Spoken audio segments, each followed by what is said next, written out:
in 2021. This is my Shrewsbury bastard sword, despite the fact that using replicas on their site lists it as a single hand sword. I'm wondering if you can see that. Yeah, you can see that pitting in the blade that makes a pattern. It just gives it some character. Very surface, and some of the guard had some minor pitting and distortion on it. But the modern ones, I've heard some reviewers say that they've gotten the new run that's currently in production have plastic handles. That's what they say. But mine, ow! I just cut my toe doing that. Okay. But you see, my leather's come a bit loose. Gonna take a spot of super glue to get that. But that you can see. I hope maybe getting the light there. That is actually wood. I mean, it's blackened up because well, you get the camera to focus on it, right? Gonna have to do some trickery here to get it to go right.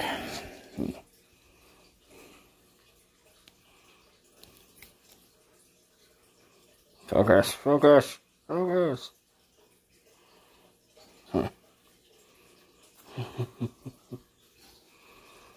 But you can see, hopefully, that is indeed wood in there.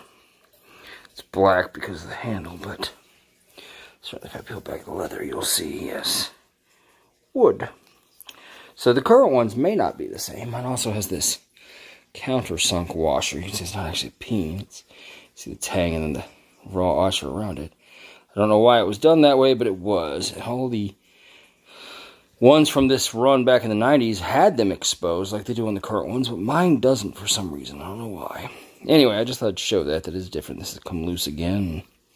Right here has a little nick in it from something, so I'm going to get some super glue on that. Anyway, Elson. There's that pitting that I like the pattern of. Actually, I think it looks pretty cool. A little bit more down here, you see that. And then here's the tang, and you see the shoulders on this side. Not so rounded. That side a little bit rounded. Probably should correct that and file that a bit. Less like the snap of someday, but it's a pretty wide tang. Especially for a windlass. Got a little rust on the tang here on this end, yeah. Maybe a little bit, but you can see. Is that Ripley? Windlass Ripley, yes. Oops, they're covered with blood on the floor. Might get in trouble for that, but there's a little spot of rust too.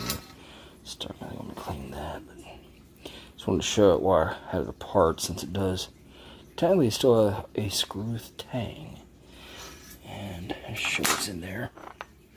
Here's the guard again. Focus on the guard. There we go. It's decorative pitting, as I like to call it. Now here's an interesting flaw.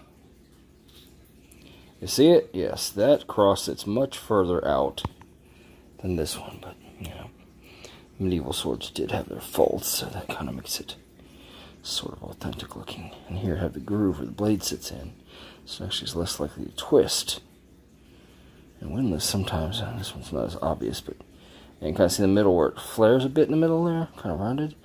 That's to get the round tang through, because most of the tang is square, which will fit through fine, but usually the round part has to have a special little section drill like that. Something windlass does. And, well, here's our grip. Now this leather, it's not the worst shape ever, but it was sitting in a warehouse from probably about 95 until I bought it a couple years ago. When did I buy this one? 2017 or 18, I think. I think that's when. But yeah, you can see the wood grain in it. No, it's actually, I think it may have been burnt through slightly, so. But there it is, wood and leather. Ignore my toe. Don't look at my toe. It's wood and leather.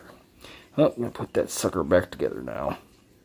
Just thought I'd show it. I do think, again, that this top right here is a little thick for my hand. I feel like it feels about right here for my hand size, but I don't want to really, I mean, there's enough room here. I could file some of it out, but then I'd have to rewrap the leather, and I don't know if I could do that good a job on it again, so I probably won't.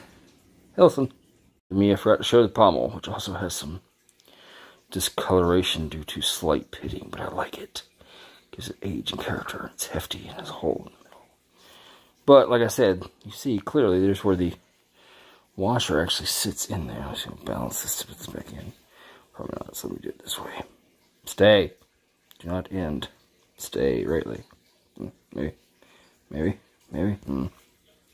Well, anyway, here is the actual rivet that goes in. And it will, if the pommel wants to cooperate, snap in like that. You see? See it in there? And, I'm not sure why they don't do more swords that way, honestly, because it still threads on.